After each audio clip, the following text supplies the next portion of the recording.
Hello again, everyone, and welcome back to Reddit Aliens. I'm John, and as always, thank you so much for being here. Good topic for you today. Let's do it. What's the creepiest, scariest thing that has ever happened to you while you were home alone? Please remember to like, share, subscribe, hype, listen, and ask for shoutouts. Enjoy. Not at home, but a hotel room in a not-so-great part of London. I wake in the night, the room's a bit stuffy, and I'm considering opening a window. It's dark, there's some light entering the room from a nearby streetlight, so I'm not sure if my eyes are playing tricks on me, but there's this guy on the other side of the room. He knows I've seen him, because he stops moving as I realize he's there. I'm getting worried now. This is London, it's likely he has a knife at least. I shuffle along my bed slightly. He edges closer. I have to make a move now. I have an option to run, he's nearest the door. I stand, make my way toward him, heart pumping for a fight. A couple of steps in, I get this feeling that this isn't right, like I'm missing something. My eyes adjust a little more. I take half a step more. My eyes focus a little more, and then bam, I realize I'm staring at another guy. I'm staring at myself. What I thought was someone else was my reflection in a filthy full-length mirror near the door. I was literally scared of my own reflection. In my defense, the whole incident lasted about 5 seconds. I was reading some SCP. For those of you that don't know, it's a sort of Wikipedia of all kinds of paranormal fiction, world-building type thing. But this particular page was about this stairwell that seemingly had no end, and basically weird stuff would happen to anyone who tried to get to the bottom of the stairwell. A common thing that would happen is that after going down several flights of stairs, people would start hearing either a woman or a child's voice yelling for help. But the further down you went, the voice never appeared to be any closer.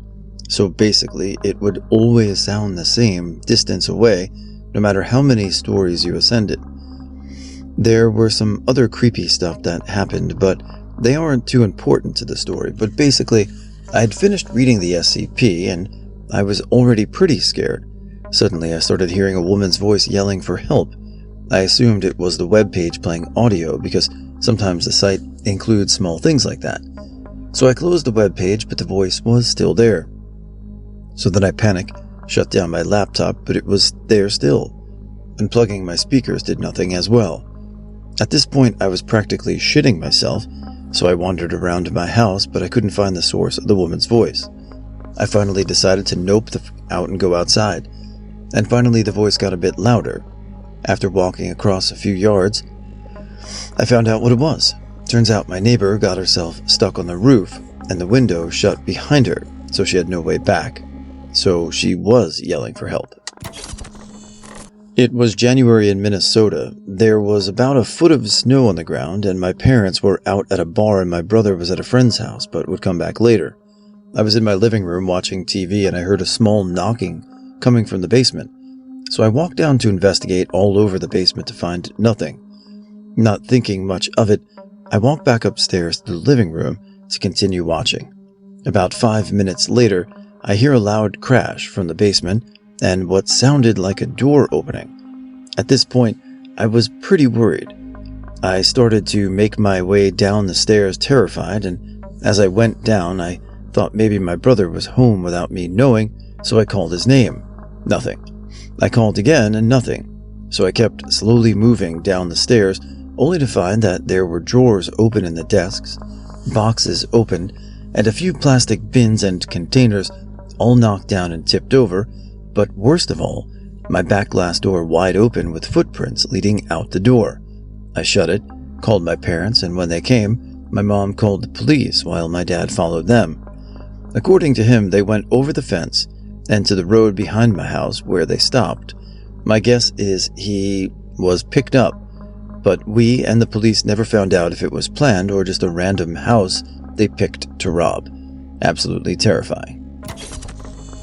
Was enjoying a lazy Sunday in front of my computer playing games, so was my flatmate in his room. Later that day I heard him work and handling some heavy piece of furniture. Probably the wardrobe he wanted to get rid of. Heard wood cracking and squeezing and breaking and falling to the ground. Our doors were open, so I yelled to the other room without moving my eyes away from my screen. Yo, buddy, need some help? He promptly answered likewise, concentrated, Nah, I'm fine. Do you need a helping hand? What? Whatever. Some minutes later, I bothered to get up and take a look at what he was doing. He was standing in the hallway, looking out our flat door that was completely torn apart and broken into pieces.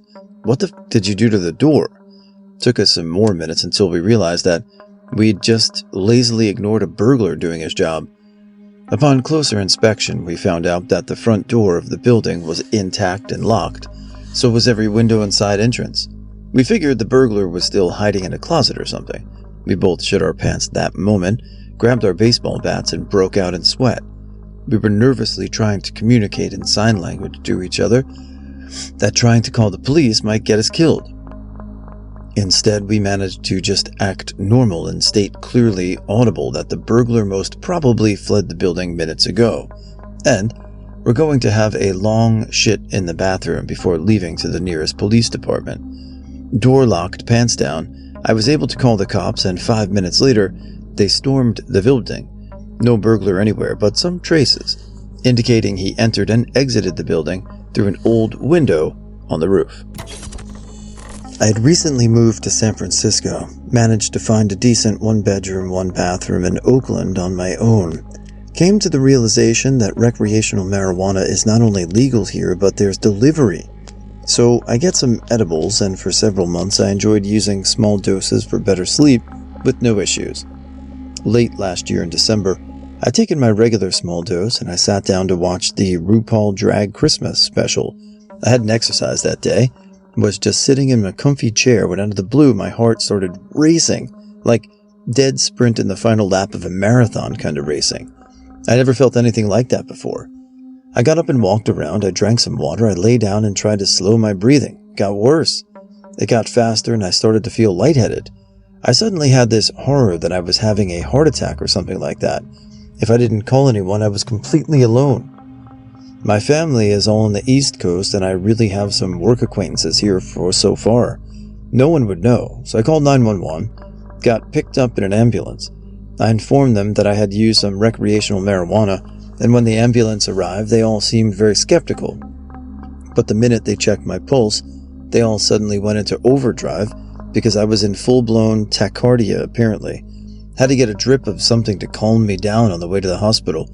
So yeah, not your everyday creepy experience, but those minutes feeling something so completely out of place and feeling that fear of suddenly dying and it all being over at age 27 was one of the scariest experiences of my entire life.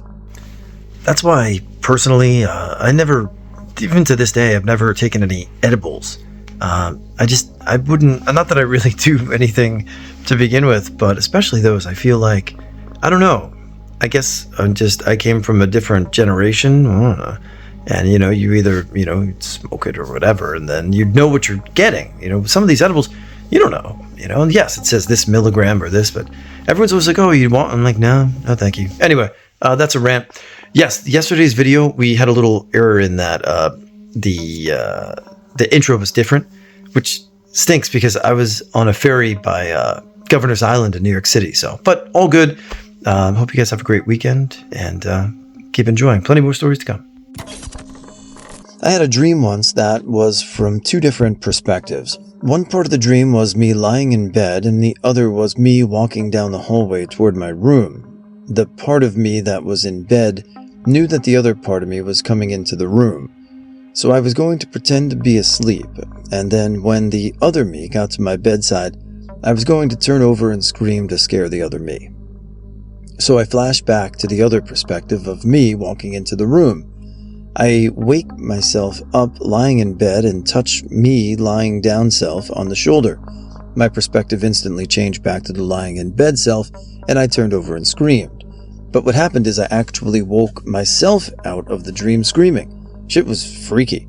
Never had a trip that good on acid or shrooms. Lived in a house with a bunch of family, cousins, aunts, grandparents, etc. Cousins had a hamster. Super Hamster was his name. Loved to run on his wheel in the dead of night. Eventually he got old and passed away. Fast forward a few years and I'm a teen playing video games in our computer room, where Super Hamster's cage used to be. It's about 2 to 3 a.m. and I've just finished a round of StarCraft Brood War, and I start hearing a bunch of squeaking, like a rusty wheel that needs oiled. So confused, I quickly turn around trying to find the sound. The sound continues on and gets louder as I approach the spot where SH's cage used to be. It freaks me out, but I'm skeptical, thinking, oh, I've just been getting hard. Well, the sound of that wheel is still going on. I leave the room and go into an adjacent room, part kitchen, part storage. Lo and behold, the super hamster cage is still there. Grandparents' home, and they were hoarders. As soon as I spot it, the squeaking sound of a wheel suddenly stops. Freaked me out, but I was too much of a nerd to stop playing Brood War, so I grabbed a Coke and just nervously looked over my shoulder until 6 a.m. playing games. Same house, younger me, 9 to 10. Everyone is asleep in the house. My grandpa and my dad have left for work. It's probably 2 a.m., and I've always had insomnia, so I'm tossing and turning, unable to fall asleep. Suddenly, the sounds of work boots, steel-toed ones, start bumping up and down the hallway outside my door. It goes on for about 20 to 30 minutes before I work up the courage to open my door and peek outside. Nothing. I check the rooms. Stepmom is asleep, grandma is asleep, and little sister is asleep. Nobody in the house but me. So I crawl back into bed and lie for about another hour.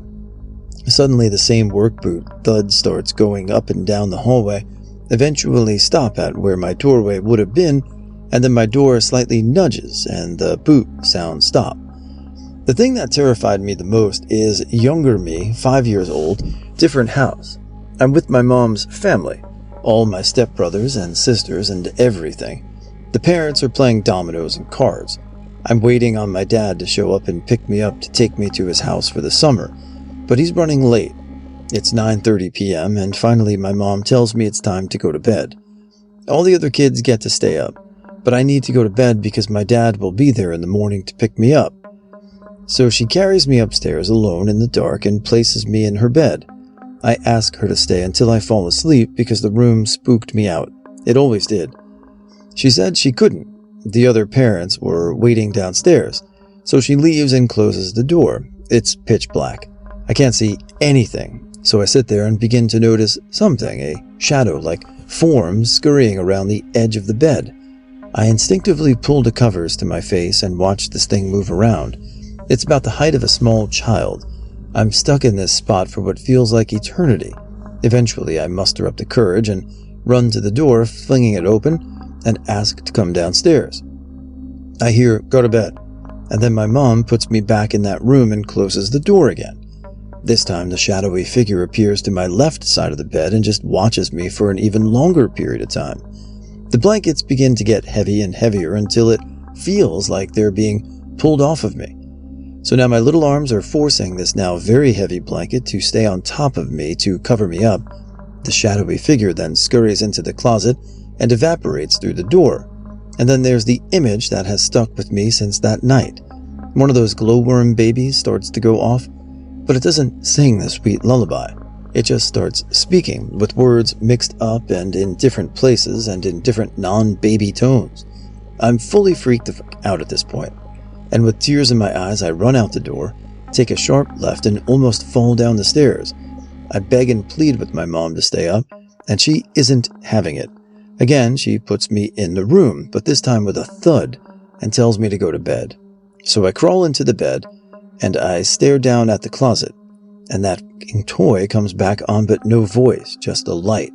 But this time its head has been cocked to a different angle, and it's facing me, staring down from the top of the closet at me, and it doesn't go off.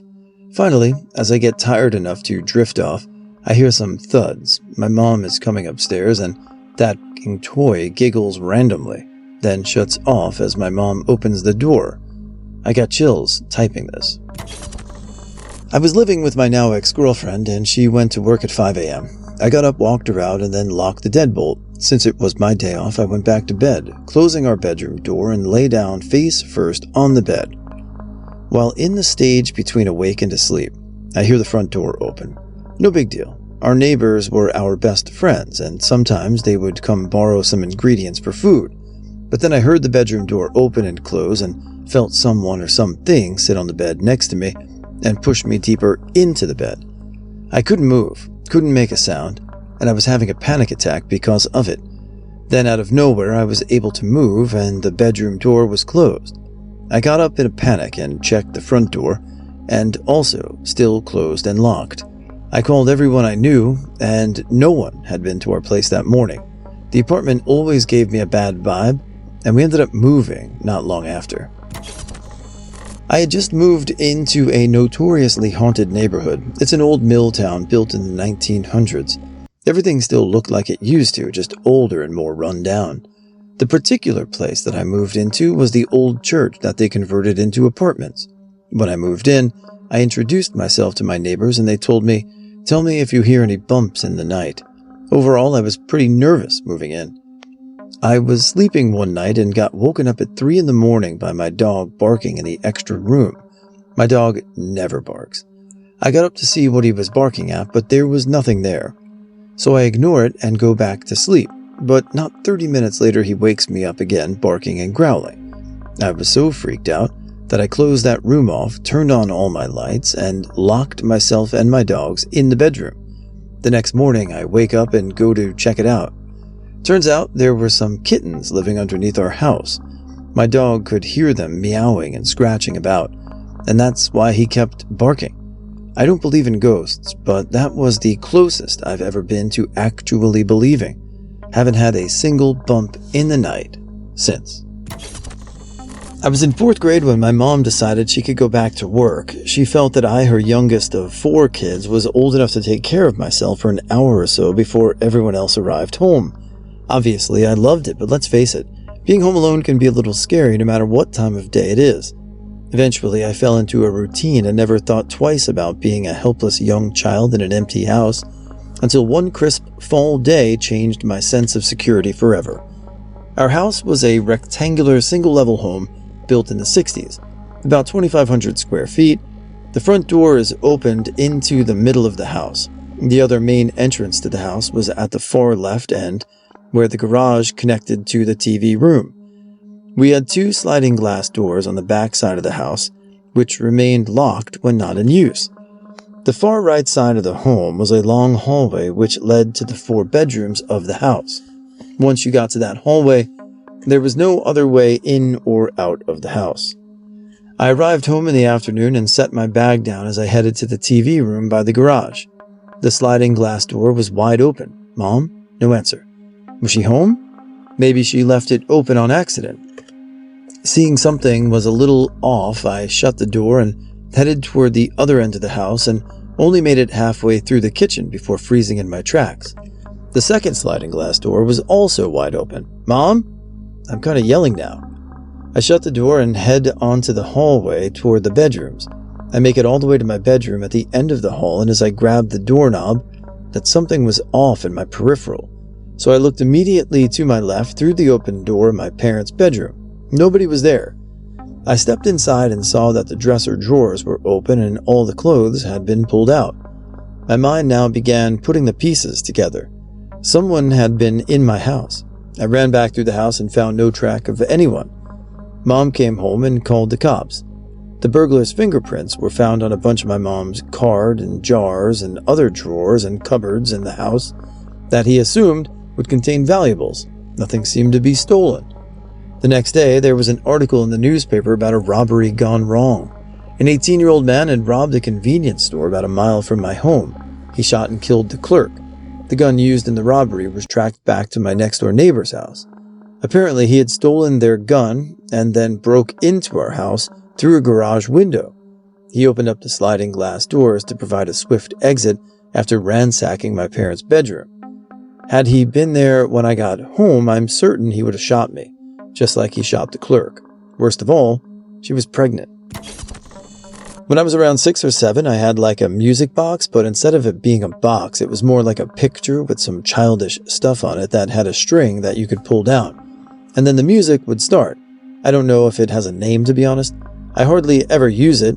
It was something my parents bought for me when I was a toddler. So one night I was sleeping, and I was a very light sleeper, so I heard the sound it made when you pulled it down, and then the music started. I was so scared I couldn't move. My body was all tense and I started breathing slowly just in case whatever had pulled that down decided to come for me. This happened several times for months until I convinced my parents to get rid of it. It still gives me the creeps to this day. When I was a teenager, I was home alone one night watching TV. From the living room sofa, you could see through the dining room. I caught some movement, so I turned to look. Someone was walking through the dining room and he looked at me, gave me a small wave, and kept walking. I sat there for a few seconds thinking, I have no idea what I'm supposed to do with this situation. I finally decided to get up and take a look around. I searched the library, master bedroom, bathroom, laundry room, and kitchen, nothing. I finally thought about an empty bedroom in the back of the house. So I went there and opened the door. It turns out, my cousin had been out partying and decided to crash at our house. He got there before I got home, so I had no idea he was there. He had woken up, walked the long way around to the bathroom, and then took another route back to the spare bedroom. So I missed him while I was sitting there deciding what to do and then searching the house. It turned out to have a normal explanation, but I was a bit freaked out for a few minutes.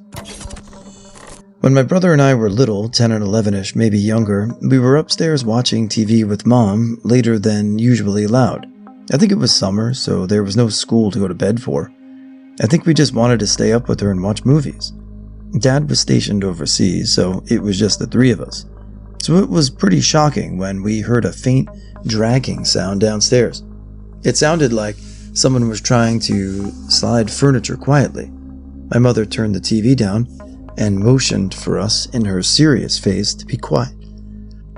I knew right away that something was wrong. She quietly reached for the cordless phone to call the police, but it wasn't in the cradle. It was likely downstairs, as we had probably brought it to her after answering it earlier. She told us to stay very quiet and to leave the TV on so that if anyone were in the house, they'd think we didn't notice them, and that they would take what they wanted from downstairs and leave. I was scared that some stranger could be in my house without permission, but I had to stay strong and keep my head. As the dragging sound continued, I started to panic more. What if there wasn't anything good downstairs? What if they wanted something from upstairs? I had asked Mom in the quietest voice I could muster. This was obviously her concern too, because her next choice is something I'll always remember, and it's my hallmark of bravery. This is the image that I remember back to when I conjure thoughts of what it is to be brave. My mother went downstairs. If anything happens, you two lock yourselves in the bedroom and do not come out. Do you understand me? They were the last words my mother was ever going to tell me. I was sure of it. As my mother descended the stairs, and we could still hear the intermittent dragging sound as she disappeared around the corner, seconds felt like hours as my brother and I sat near the top of the stairs. We were supposed to be in the bedroom, but we were about to lose our mother and we weren't going down without a fight. I remember being so proud of her, being so willing to fight for her family. As my brother and I stood at the top of the stairs, the faint mumble of the TV in the background was the soundtrack to my mother's demise.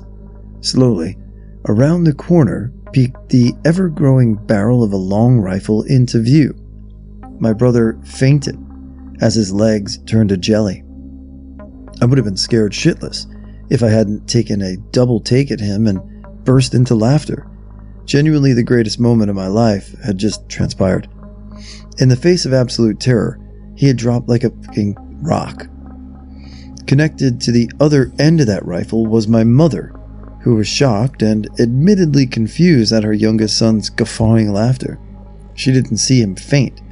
She was still around the corner. I saw everything and I cherished the memory to this day. The house was empty, except for the three of us, and nothing had been moved downstairs. And as we sat, the landing at the bottom of the stairs, the dragging sound continued, which, when you're much closer to it, and can the source roll into the hallway from the bathroom, sounds much more like a heavy-duty screwdriver being knocked around by the cat. When I was about 10 to 11ish, my family were all out and I was home watching TV in the afternoon. Someone was supposed to come collect an envelope that my mom had left with me. I put it in a drawer right after she gave it to me. A little while later, I opened up that drawer, and the envelope wasn't there. I looked for it frantically, and I couldn't find it. I was so frustrated knowing I had just put it there. Where did it disappear to? I shut the drawer and said out loud, "Whoever's messing with me, please just stop." I opened it again a minute later, and it was there. I remember the hair at the back of my neck rising up.